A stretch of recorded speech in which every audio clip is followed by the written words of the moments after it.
बहुत पुराने दौर की बात है। पहाड़ों और रेगिस्तान के बीच बसा एक शहर था, नूराबाद। ये शहर अपनी खूबसूरती के लिए नहीं, बल्कि अपने सख्त मिजाज लोगों के लिए मशहूर था। यहाँ लोग मेहनती तो थे, लेकिन दिलों में अक्सर नाराजगी और पुरानी दुश्मनियां पलती रहती थीं। उसी शहर में दो परिवार रहते थे। एक था हाशिम का परिवार और दूसरा था जैद का परिवार। दोनों परिवार कभी बहुत करीब हुआ करते थे। उनके बुजुर्ग दोस्त थे, साथ व्यापार करते थे। लेकिन एक छोटे से जमीन के झगड़े ने दोनों घरों के बीच ऐसी दीवार खड़ी कर दी जो सालों तक नहीं गिरी। हाशिम का बेटा रहीम और जैद का बेटा याह्या बचपन में साथ खेलते थे, लेकिन जैसे जैसे बड़े हुए उनके बीच भी नफरत भर दी गई। रहीम की माँ उसे अक्सर कहती, उन लोगों से दूर रहना, और उधर याह्या के घर में भी यही सिखाया जाता। साल बीतते गए, दोनों जवान हो गए। नफरत विरासत बन चुकी थी। एक दिन शहर में सूखा पड़ गया। कुएं सूखने लगे, पानी की कमी हो गई। शहर के बाहर एक पुराना कुआं था जो दोनों परिवारों की जमीन के बीच पड़ता था। वही अब एकमात्र सहारा था। लेकिन समस्या यह थी, अगर दोनों परिवार साथ ना आते तो उस कुएं को साफ करना संभव नहीं था। शहर के बुजुर्गों ने दोनों परिवारों को बुलाया।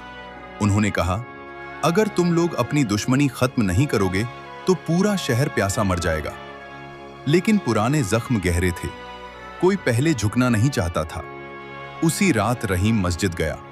इमाम ने खुतबा में कहा, अल्लाह को सबसे ज्यादा वह इंसान पसंद है जो माफ कर देता है जबकि वह बदला ले सकता है।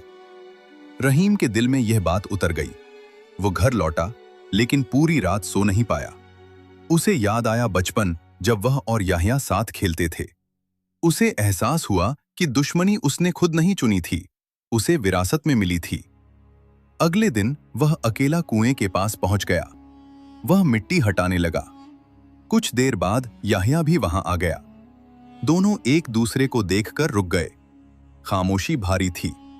रहीम ने गहरी सांस ली और कहा, अगर हम ऐसे ही लड़ते रहे तो हमारे बच्चे भी यही सीखेंगे। याह्या चुप रहा, फिर बोला, तुम पहले क्यों आए? रहीम ने जवाब दिया, क्योंकि मैं पहले माफ करना चाहता हूं। यह सुनकर याह्या की आंखें भर आईं। सालों की दुश्मनी उस एक वाक्य में हिल गई। दोनों ने मिलकर कुआं साफ करना शुरू किया। धीरे धीरे दूसरे लोग भी आ गए। पूरा शहर मिलकर काम करने लगा। कुछ ही दिनों में कुआं फिर से पानी देने लगा। लोग खुश हो गए। लेकिन सबसे बड़ा करिश्मा यह था, दो दिलों की दीवार टूट गई थी। रहीम और याह्या फिर से दोस्त बन गए। दोनों परिवारों ने बैठकर पुराने झगड़े खत्म कर दिए। जमीन बांट ली गई, नफरत छोड़ दी गई। शहर में पहली बार सुकून महसूस हुआ। कुछ महीनों बाद शहर में एक बड़ा तूफान आया। कई घर गिर गए। रहीम का घर भी टूट गया। सबसे पहले मदद के लिए कौन आया? याह्या। उसने बिना सोचे अपना घर खोल दिया। रहीम ने कहा, आज अगर हम दोस्त न बने होते तो शायद मैं अकेला रह जाता। याह्या मुस्कुराया, माफी ने हमें बचा लिया। सालों बाद जब दोनों बूढ़े हो गए, लोग उनकी मिसाल देते। वे कहते, नूराबाद में पानी तो कुएं से आया था, लेकिन असली रहमत दिलों की सफाई से आई थी। और सच यही है, नफरत विरासत हो सकती है, लेकिन माफी एक फैसला होता है। और जो इंसान माफ कर देता है, अल्लाह उसके लिए रहमत के दरवाजे खोल देता है। रहीम और याह्या की दोस्ती ने नूराबाद का माहौल बदल दिया था। लेकिन हर बदलाव को सब लोग आसानी से स्वीकार नहीं करते। शहर में एक आदमी था, कासिम। वो दोनों परिवारों के पुराने झगड़े से फायदा उठाता था। जब भी दोनों घरों में तनाव होता, वो सस्ता अनाज महंगा बेचता, मजदूरों को भड़काता और अपना फायदा करता। अब जब दोनों परिवार एक हो गए थे, कासिम का व्यापार घटने लगा। उसके दिल में जलन पैदा हो गई। उसने सोचा, अगर ये लोग फिर से लड़ पड़े तो मेरा काम फिर चल पड़ेगा। एक दिन उसने अफवाह फैलाई कि याह्या ने जमीन के कागजों में धोखा किया है। कुछ लोगों ने यह बात रहीम तक पहुंचाई। रहीम का दिल एक पल के लिए डगमगाया। पुरानी आदतें जल्दी नहीं जाती, लेकिन उसने तुरंत खुद को रोका। वो सीधा याह्या के पास गया।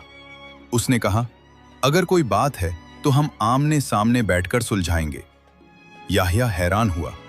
उसने सारे कागज सामने रख दिए। सब साफ था। दोनों समझ गए कि कोई उन्हें फिर से लड़वाना चाहता है। उन्होंने शहर के बुजुर्गों को बुलाया और कासिम की चाल सामने आ गई। कासिम की योजना नाकाम हो गई, लेकिन कहानी की असली परीक्षा अभी बाकी थी। कुछ महीनों बाद याहिया का छोटा भाई एक हादसे में घायल हो गया।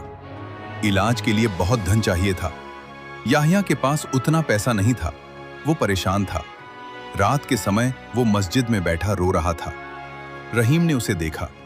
बिना कुछ पूछे उसने अपने व्यापार का बड़ा हिस्सा बेच दिया और पैसे याहिया के हाथ में रख दिए। याहिया की आंखों में आंसू आ गए। उसने कहा, मैं ये कर्ज कैसे चुकाऊंगा? रहीम मुस्कुराया, ये कर्ज नहीं, भाई का हक है। उस दिन नूराबाद के लोगों ने पहली बार देखा, माफी सिर्फ शब्द नहीं बल्कि अमल होती है। लेकिन अल्लाह अपने बंदों की नीयत को और परखता है। 1 साल बाद शहर में फिर संकट आया। इस बार डाकुओं का हमला हुआ। रात के अंधेरे में कई घर लूट लिए गए। याहिया का घर भी निशाना बना। रहीम को खबर मिली। वो बिना सोचे अपनी जान जोखिम में डालकर वहां पहुंच गया। उसने डाकुओं का सामना किया। लोग भी जाग गए। आखिरकार डाकू भाग गए, लेकिन रहीम बुरी तरह घायल हो गया। जब उसे होश आया तो उसने खुद को याहिया के घर में पाया। याहिया उसके सिरहाने बैठा था। आंसुओं से उसकी आंखें भरी थीं। उसने कहा, तुमने अपनी जान क्यों खतरे में डाली? रहीम ने धीमी आवाज में जवाब दिया, क्योंकि अब हम दुश्मन नहीं, एक जान है। यह सुनकर पूरा कमरा खामोश हो गया। उस दिन के बाद नूराबाद में एक नई परंपरा शुरू हुई। हर साल लोग यौम माफी मनाने लगे। उस दिन लोग एक दूसरे से माफी मांगते, पुराने गिले शिकवे खत्म करते। कासिम भी एक दिन शर्मिंदा होकर आया। उसने दोनों के सामने सिर झुका दिया। रहीम ने उसका हाथ पकड़कर उठाया। अगर हम तुम्हें माफ न करें तो हमारी कहानी अधूरी रह जाएगी। कासिम रो पड़ा। धीरे धीरे शहर बदल गया। जहां पहले नफरत थी वहां अब सहयोग था। जहां पहले दुश्मनी थी वहां अब भाईचारा था। सालों बाद जब रहीम और याहिया बूढ़े हो गए, वे अक्सर उसी पुराने कुएं के पास बैठते। बच्चे उनके आसपास खेलते। रहीम ने एक दिन कहा, याद है, अगर हम उस दिन झुकते नहीं तो शायद ये शहर प्यासा रह जाता। याहिया मुस्कुराया, और हमारे दिल भी। कहानी का संदेश साफ था।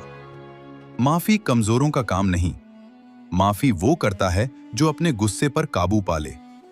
नफरत आग है और माफी पानी।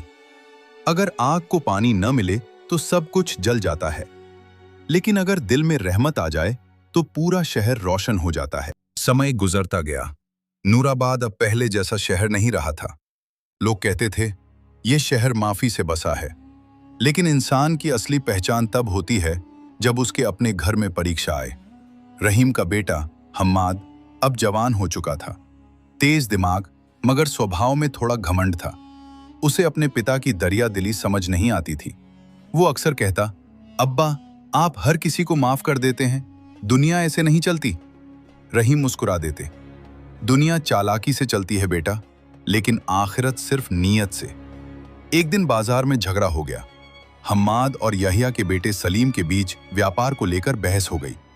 पुरानी दुश्मनी की परछाई जैसे फिर जाग उठी। कुछ लोग कान भरने लगे, देखो, खून अपना रंग दिखा रहा है। खबर रहीम और याहिया तक पहुंची। दोनों बूढ़े हो चुके थे, लेकिन इस बार वे तुरंत बाजार नहीं गए। उन्होंने अपने बेटों को बुलाया, दोनों को एक साथ बैठाया। फिर रहीम ने वही पुरानी कहानी सुनाई, कुएं की, प्यास की और माफी की। हम्माद की आंखें झुक गईं, सलीम की आवाज भर्रा गई।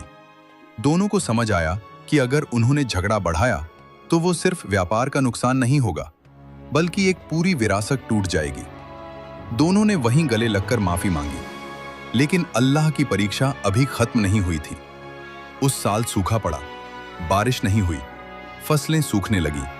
शहर के बाहर वही पुराना कुआं था जिसे कभी दोनों परिवारों ने मिलकर खोदा था।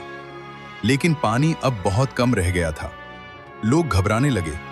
कुछ ने कहा, पानी सिर्फ अमीरों को दिया जाए। कुछ बोले, पहले अपने घर भर लो। लेकिन रहीम और याहिया ने शहर के बीच ऐलान करवाया, पानी अल्लाह की नेमत है, जो पहले प्यासा है उसका हक पहले है। उन्होंने अपने घरों के दरवाजे खोल दिए, खुद कम पानी पिया मगर किसी प्यासे को खाली नहीं लौटाया। लोगों के दिल कांप उठे। धीरे धीरे पूरा शहर एक हो गया। सबने मिलकर नए कुएं खोदने शुरू किए और एक सुबह आसमान पर बादल छा गए। बारिश शुरू हो गई। लोग सड़कों पर सजदा करने लगे। नूराबाद की मिट्टी खुशबू देने लगी। रहीम उस दिन बहुत कमजोर थे। बारिश की बूंदें उनके चेहरे पर गिर रही थीं। उन्होंने आसमान की तरफ देखा और कहा, या अल्लाह, तूने हमें प्यास से नहीं, नफरत से बचाया है। कुछ महीनों बाद रहीम इस दुनिया से रुखसत हो गए। पूरा शहर रोया। यहया उनकी कब्र के पास बैठे रहे। उन्होंने धीरे से कहा, तुमने सच कहा था दोस्त, माफी से बड़ा कोई सौदा नहीं। सालों बाद नूराबाद की पहचान बन गई, रहमत का शहर। लोग दूर दूर से आते, कुएं को देखते और बच्चों को कहानी सुनाई जाती। ये पानी सिर्फ जमीन से नहीं निकला, ये दो दिलों के झुकने से निकला है। कहानी का आखिरी पैगाम नफरत विरासत बन सकती है अगर कोई उसे रोकने वाला न हो, लेकिन माफी भी विरासत बन सकती है अगर कोई पहला कदम उठाने की हिम्मत करे। जो अपने गुस्से को जीत ले, वही असली गाजी है।